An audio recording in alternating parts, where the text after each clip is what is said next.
Hello everybody and welcome back to the channel. I'm Richard, this is Lap of the World, and today we are doing a little bit of a side quest in which we are going to use some butyl tape and door screen to try and keep critters out of our NSX's trunk. Stick around.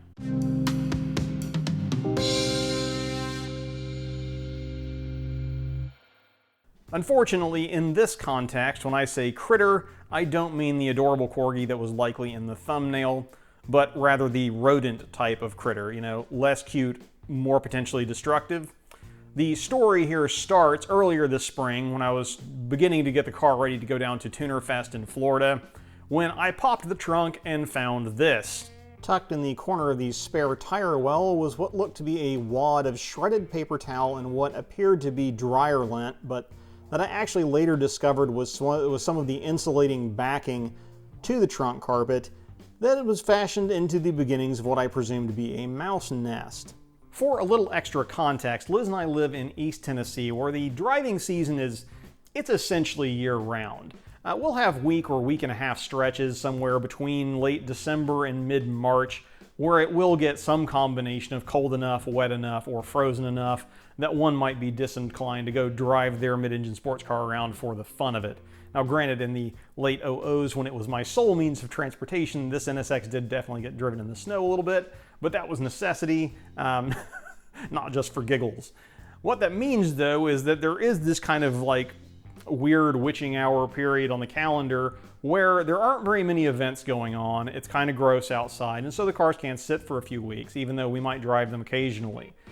And that somewhat overlaps with the same period in the calendar where you have this the overlap between critter reproduction season kind of starting to begin towards the spring, but winter still sticking around long enough such that temperatures are approaching freezing.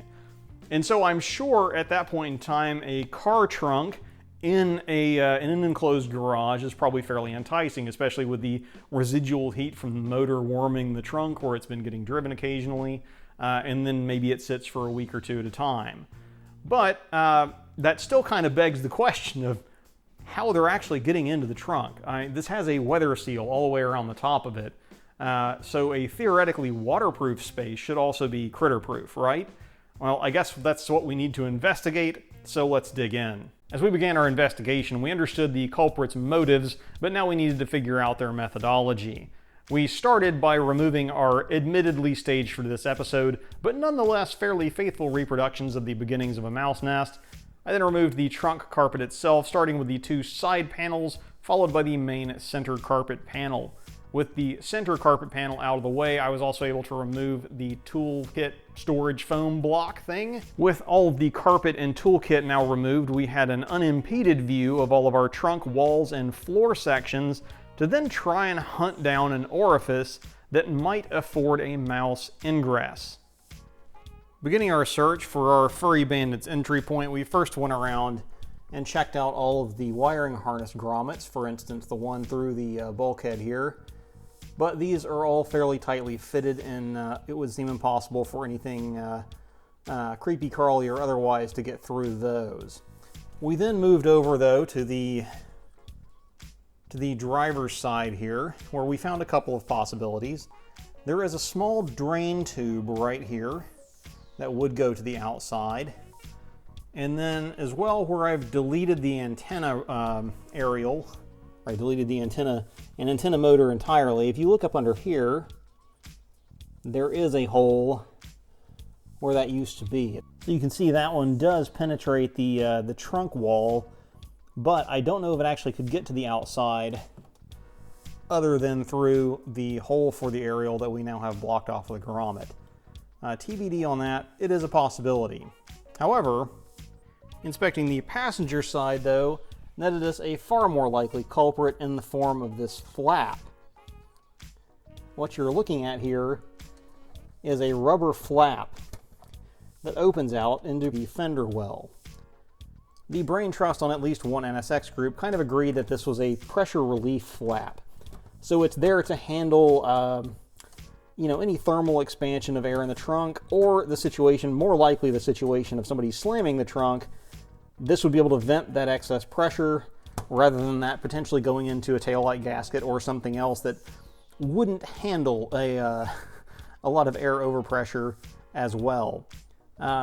Having done research then based on that sort of consensus, that does seem to be a thing. This is a feature on numerous other cars, and incidentally on numerous other cars it has also been cited as a source of rodent ingress.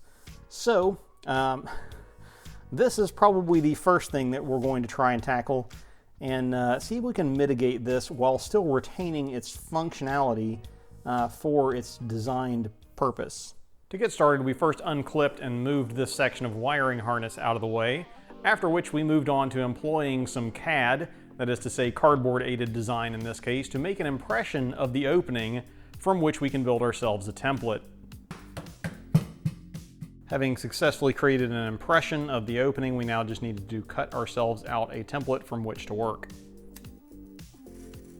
With the fit confirmed and edges rounded slightly, we're now going to transfer our pattern onto some aluminum door screen that I had laying around.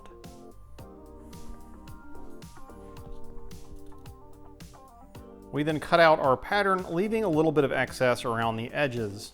Next, let's run a quick test to demonstrate what I'm proposing here as a fix. So right here I have a roll of this preformed adhesive.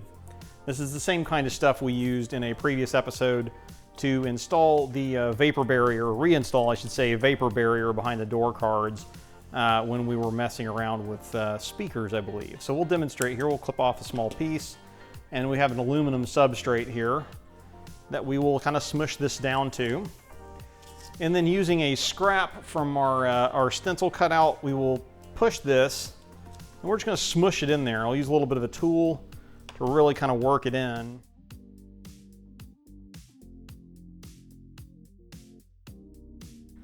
And that should give us a pretty resilient stiction there. However, should we want to actually remove it in the future, or if this turns out to be a bad idea and causes other issues, you'll be able to remove it, I think, easier than you would RTV, for instance, which is another option I considered. Having tested my application strategy on the workbench, I proceeded to tack down a length of the butyl tape around the outside edge of the opening.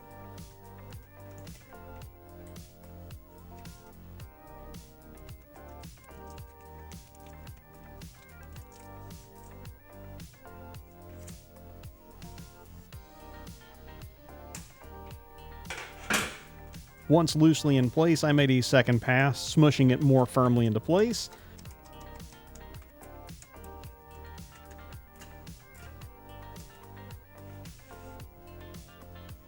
Next, I carefully positioned the screen and started at one edge, pressing it into the bead of the butyl tape. I started with finger pressure, taking care not to apply any pressure to the middle of the screen. Once it was being held up on its own, though, I went back with a large socket as a rolling tool to fully embed the edges of the screen into the butyl tape.